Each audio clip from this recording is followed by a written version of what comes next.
नमस्कार मंडळी. तर आज कुठल्याही रेसिपीचा व्हिडिओ होणार नाही आहे. तर आज होतो आहे आमचा मलेशियाचा व्लॉग.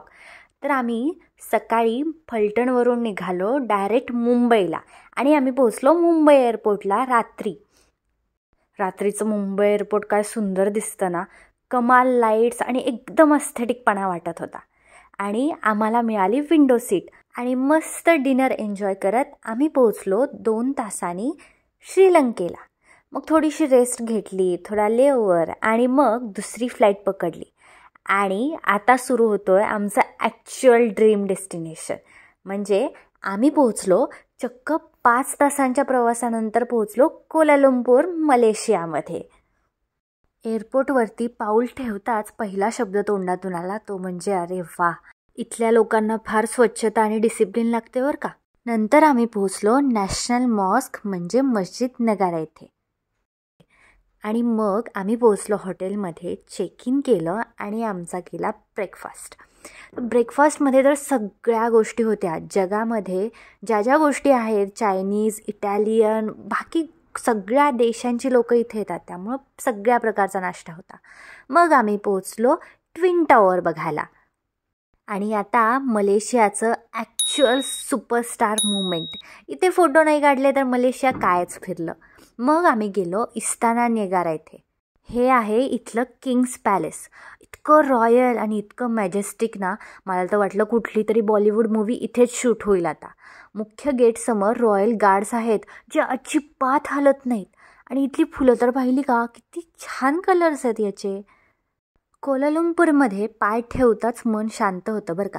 कारण इथलं इतकं वाईड आर्किटेक्चर बघून, इतकी साफसफाई आणि इतकं सुंदर वातावरण, इतकं हवं असं वाटत होतं ना की पाय इथून निघतच नव्हता.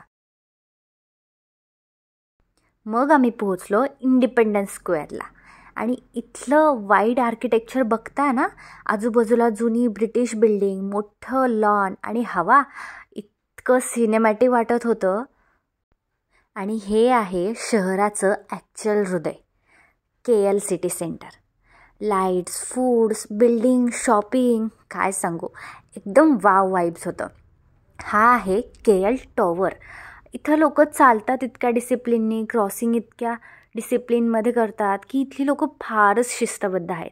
ह्या टॉवरमध्ये आम्ही गेलो त्यावेळेस जग इतकं मुंगीसारखं दिसत होतं आणि इतकी गर्दी असूनसुद्धा कोणीही धक्काबुक्की नाही, काही नाही, एकदम शिस्तीत व्यवस्थित रांगेत लोकं चालत होती.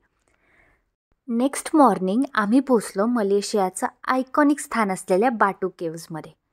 बाहेर सगळ्यात आधी दिसतो म्हणजे भारताबाहेरचा सर्वात मोठा लॉर्ड मुर्गनचा सुंदर सुवर्ण पुतळा. इतका उंच की कॅमेऱ्यातही मावत नव्हता. आणि मग तिथल्या 272 पायऱ्या बघूनच आम्ही ठरवलं आम्ही काही वर चढणार नाही. मग तिथं छान फोटोशूट केलं. खूप छान ग्रीनरी आणि हिंदू लोकांना भेटून खूप छान वाटलं. मग आम्ही निघालो आमच्या दुसऱ्या हॉटेल चेक इनसाठी.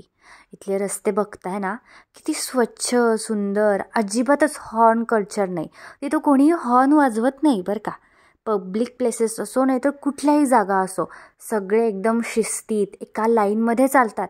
कितीही गर्दी असू दे, कोणीही लाईन मोडत नाही और हॉर्न वाजवत नाही. तिथं हॉर्न वाजवणं म्हणजे चक्क शिव्या देण्यासारखं आहे. आता आम्ही पोहोचलो आमच्या हॉटेल चेक इनला. आणि हे आहे सगळ्यात मोठं हॉटेल. इथं 7,000+ रूम्स आहेत. इथल्या चेक इनलाच आम्हाला जवळपास 5 तास लागले. हॉटेल बघूनच वाटलं हॉटेल आहे की संपूर्ण शहर. तर आम्ही पोहोचलो आहे जेंटिंग हायलँड्सच्या फर्स्ट वर्ल्ड हॉटेलमध्ये. हे किती मोठं आहे. या हॉटेलमध्येच malls, restaurant, shopping, food courts आणि चक्क जत्रेचे पाळणेसुद्धा या हॉटेलमध्ये आहेत.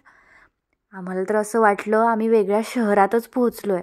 इतकं मोठं हॉटेल आणि इतकी लोकं, बापरे.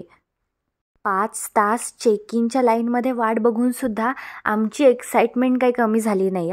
मस्त हॉटेल फिरलो, फोटोज काढले. खूप ठिकाणी इतके अस्थेटिक स्पॉट आहेत ना. फोटोहोलिक जर तुम्ही असाल ना तर तुम्हाला या हॉटेलमध्ये फारच मजा येईल. बघताय ना, त्या हॉटेलमध्ये चक्क पाळणे होते. किती उंच, किती छान आणि किती सुंदर हा नजारा आहे ना. या हॉटेलमध्ये कितीही फिरलं तर मन काही भरत नव्हतं. इतके रंगीबिरंगी पाळणे, लाईट्स, इतका छान माहोल केला होता ना त्यांनी. आणि तिथली लोकं बघताय ना, अजिबात एकमेकांशी काहीच बोलत नाही तो. म्हणजे आम्ही जितकं एन्जॉय करत होतो तिथं लोक त्यांचं एन्जॉय पण शांततेत, त्यांचं बोलणंसुद्धा शांततेत, त्यांचा कालवासुद्धा शांततेत. मग आम्ही खेळलो ह्या गेम्स. आणि हा आहे world famous ropeway, Awana Skyway. हा रोपवे म्हणजे स्वप्नातली राईड बरं का. खाली एकदम ग्रीन माउंटन्स, वरती क्लाउड्स आणि धुके, जणू स्वर्गात आल्यासारखीच मुमेंट होती. आणि नंतर आम्ही तिथल्या एका मंदिरात गेलो.